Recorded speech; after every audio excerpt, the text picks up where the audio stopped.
নিজের সাথে খুব খারাপ ব্যবহার করার, অসম্মান করার অধিকার কখনো কাউকে দিতে নেই।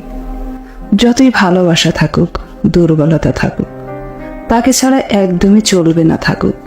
যেখানে তোমাকে বারবার মনে করানো হচ্ছে তুমি যথেষ্ট নয়, সেখান থেকে উঠে আসার ক্ষমতা আয়ত্তে থাকা ভালো। অবহেলা, অযত্ন, মূল্যহীনতা থেকে পাওয়া হীনমন্যতা ছুঁড়ে ফেলতে জানতে হয়। যেখানে মূল্য দিয়েও মূল্য ফেরত পাওয়া যায় না, সেখানে অনুভূতি খরচ করা মানে নিজেকে খারাপ রাখার আয়োজন নিজেই নিজের করে ফেল। ব্যাপারটা খুব সহজ। আমিও ভালো থাকার ডিজার্ভ করি, আমিও ভালোবাসার ডিজার্ভ করি।